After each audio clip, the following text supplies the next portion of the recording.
नमस्कार दोस्तों, आप सभी का लर्निंग मैक्सिम में हार्दिक स्वागत है। मैं मैक्सिम सिन्हा, आप सभी का एजुकेटर। तो चलिए आज से एक नया सीरीज शुरू करते हैं।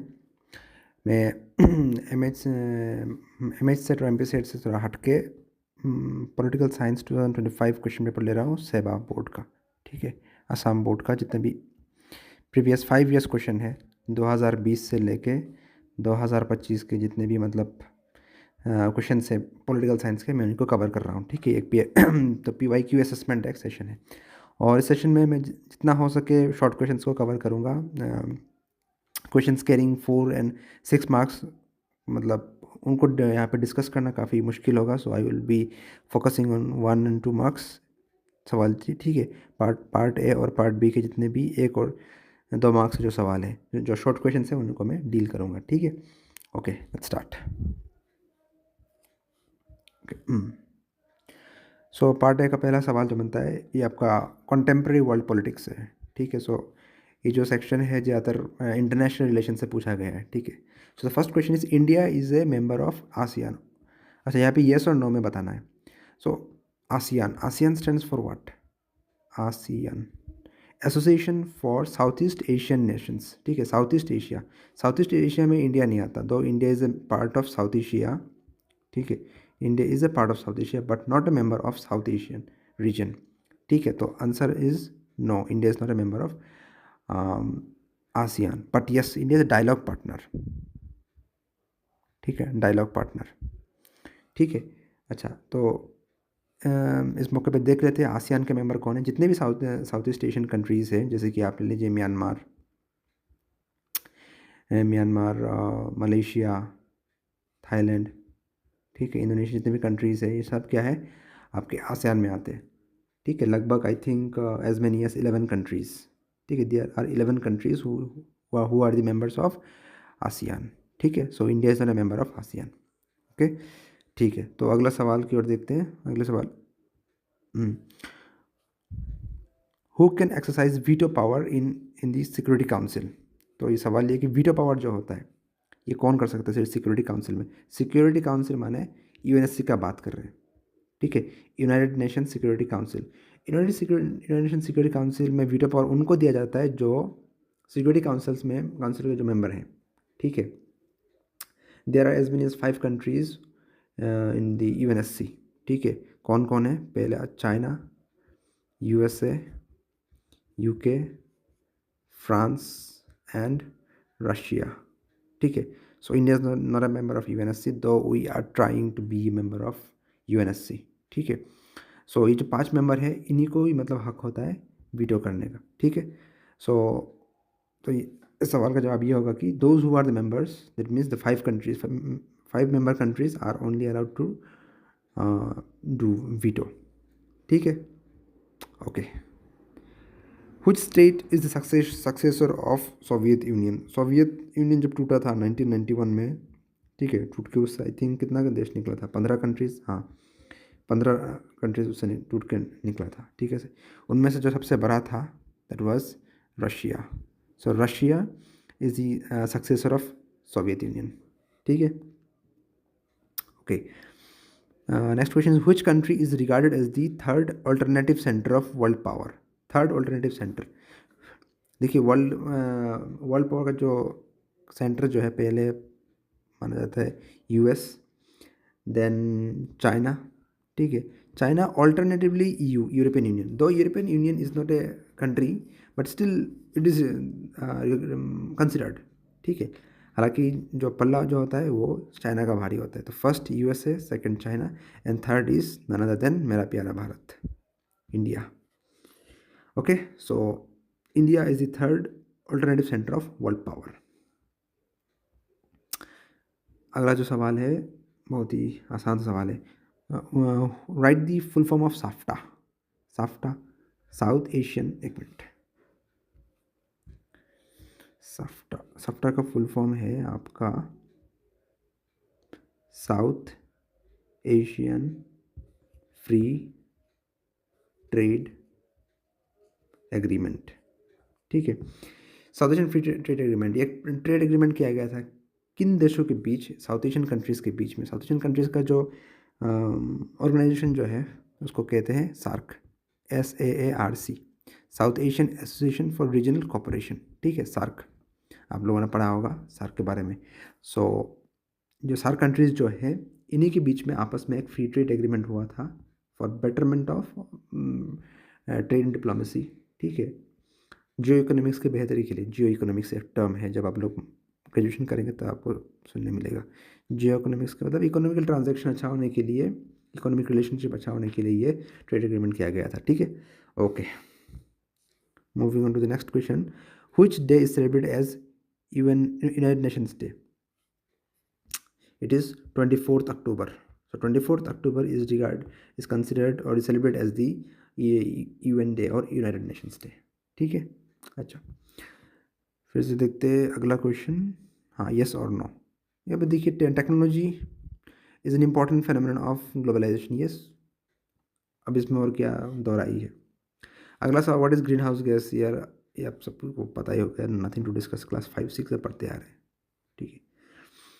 इन which year India successfully tested its first nuclear bomb, ठीक है। सो पहला न्यूक्लियर बॉम्ब कब टेस्ट हुआ था?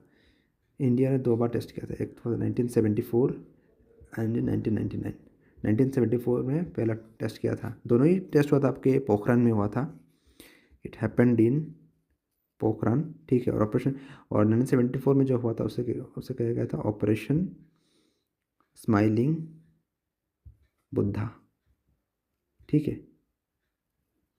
स्माइलिंग बुद्धा जो ऑपरेशन नाम दिया गया था, ठीक है। So first nuclear explosion happened in 1974, ठीक है। Okay, what is the full form of WTO? World trade organisation, ठीक है। ऑल राइट, अब देखते हैं answer any 5 from the following questions. Write the theory of even which defines indigenous people. ये काफ़ी broad question है, ठीक है, तो it's difficult to explain here, ठीक है। अच्छा, हाँ, ये अगला सवाल देखते हैं, ये काफ़ी इंटरेस्टिंग है।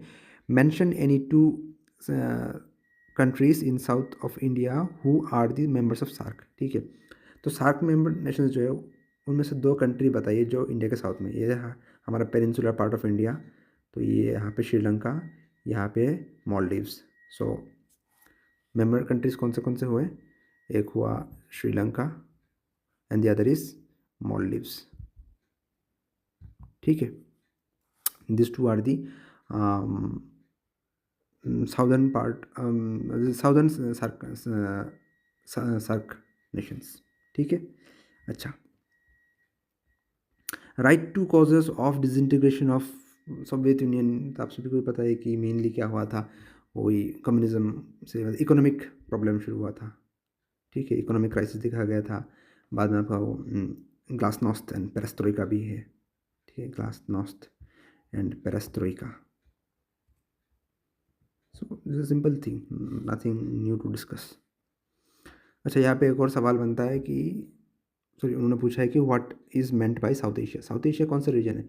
साउथ एशिया एक जियोपॉलिटिकल रीजन है, ठीक है, रीजन है जो मतलब एक्चुअली ये इंडियन सब कॉन्टिनेंट में आता है, इंडियन सब कॉन्टिनेंट, ठीक है। कौन से कंट्रीज आते हैं इसमें? स्टार्टिंग में Pakistan, Nepal, Bhutan, Bangladesh, then Sri Lanka, then Maldives, ठीक है। तो ये तमाम सारी जितने कंट्रीज है, इन सबको मिला के इकट्ठे बोलते हैं साउथ एशिया, ठीक है। सो एक जियोपॉलिटिकल टर्मिनोलॉजी है, okay. Mention 2 causes for the failure of stable democracy in Pakistan. एक मिनट, पाकिस्तान में मतलब डेमोक्रेसी क्यों फेल होता है? हालांकि पाकिस्तान डेमोक्रेटिक कंट्री है, लेकिन स्टेबिलिटी नहीं है उसमें, ठीक है। उसका 2 प्रमुख कारण हैं। सबसे पहला आता है आपका मिलिट्री डोमिनेंस, ठीक है। कभी भी जाके पाकिस्तानी फ़ौज जो है, पाकिस्तानी आर्मी, तो वो तख्ता पलट कर देते हैं। पहले आई थिंक अयूब खान के टाइम में भी हुआ था, ठीक है, मुशर्रफ ने भी किया था, ठीक है। तो इनका तो ये कोई नया बात नहीं है, ठीक है, इनका मिलिट्री coup होता रहता है, ये कारण है।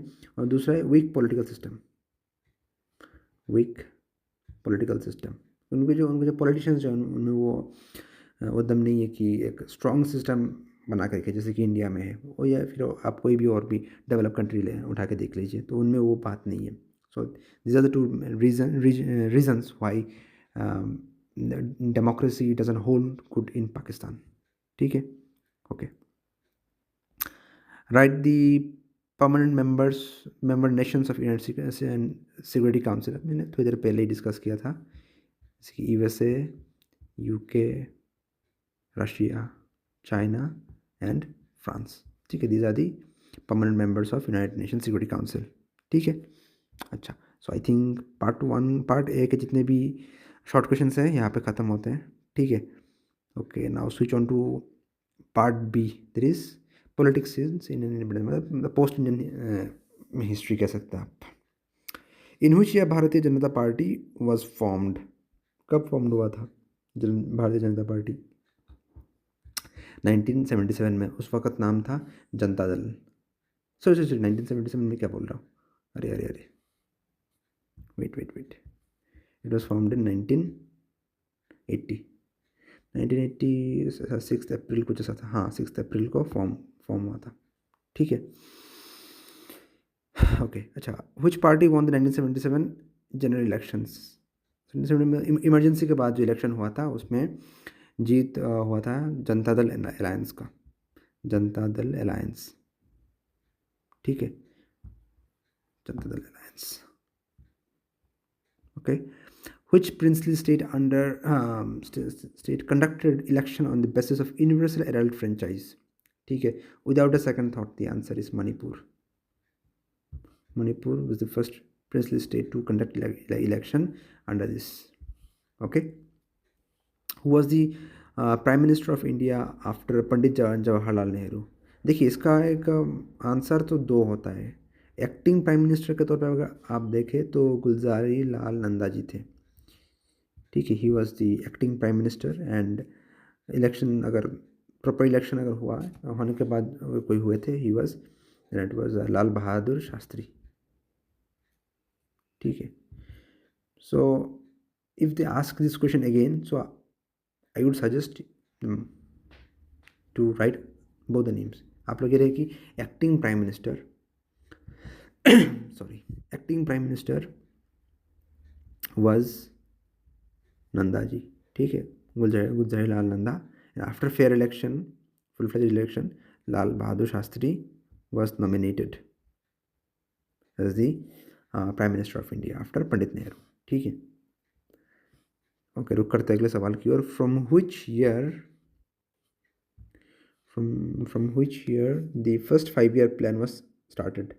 कब से शुरू हुआ था? 1951 से शुरू हुआ था. 1951. ठीक है.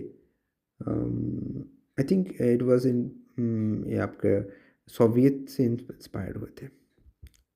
ठीक है. सोवियत मॉडल से इंस्पायर होकर इन्होंने पंडित नेहरू जी ने मतलब ये शुरू किया था. What is the full form of EVM? EVM का फुल फॉर्म क्या है? सब आप सभी को पता ही है. ईवीएम का full form electronic voting machine. ठीक है. Who was the chief architect of Indian foreign policy? It was none other than Pandit Nehru, Jawaharlal Nehru. He was the chief architect of Indian foreign policy. It was he who introduced an innovative term, NAM, and it was a very good thing. ठीक है. तो NAM उन्होंने शुरू किया था भारत के मतलब foreign policy को एक नया राह दिखाने के लिए. And to a greater extent it was a good move. ठीक है. ओके. रुक करते हैं अगले सवाल की ओर. When was Sikkim merged in India? अरे क्या हुआ? हाँ. When was Sikkim merged in India? Sikkim merged in India in 1975, 16th May. 16th May को मर्ज हुआ था सिक्किम. ठीक है. Who was the first non-Congress Prime Minister of India with 1977 में हुआ था आपके Morarji Desai. Morarji Desai was the first non-Congress Prime Minister of India after PM Gandhi. Okay. When was Assam movement organized on foreigners issue? ये आपका हुआ था 1979 से शुरू हुआ था. ये शुरू किया गया था आसू ने, ऑल आसाम स्टूडेंट यूनियन. ठीक है. आसू ने मतलब ये इसके ऊपर काफ़ी बहुत भारी मात्रा में प्रोटेस्ट किया था। और ये एक दौर था 1979 से लेके लगभग 1987 तक, ठीक है, टिल असम अकॉर्ड, ठीक है। उस टाइम ये लगभग ये 8 से 9 साल का एक दौर था जिस वक़्त मतलब असम में मतलब ये क्या कहते हैं, क्रांति का एक लहर चल रहा था फॉरेनर्स के खिलाफ, ठीक है। So this was all about short questions. I don't think that और भी यहाँ पे कोई शॉर्ट क्वेश्चंस हैं, बाकी थोड़ा डिस्क्रिप्टिव नेचर के हैं, ठीक है। तो I can not discuss all this questions in this video clip, ठीक है। तो अगले क्लास में हम लोग अगला सब बाकी ईयर्स के क्वेश्चन देखेंगे, लाइक 2024, 2023, 2022, ठीक है। अगर आप लोग अगर कोई टॉपिक है जिसके ऊपर आप लोगों को चाहिए कंटेंट, ठीक है, और कोई डाउट हो तो आप लोग कमेंट सेक्शन में ज़रूर बताइएगा। और आप लोगों को कैसा लगा ये वीडियो ज़रूर बताइएगा। और आप लोग जितने भी एस्पिरेंट्स नहीं सॉरी, जितने भी कैंडिडेट है जो एग्ज़ाम में बैठने जा रहे हैं, एग्ज़ाम देने जा रहे हैं, जिनका एग्ज़ाम इसी साल है, तो उनके साथ ये वीडियो ज़रूर ज़रूर ज़रूर शेयर कीजिएगा। It's a must watch video, ठीक है। तब तक के लिए देखते रहिए learn Maxim Sinha signing of.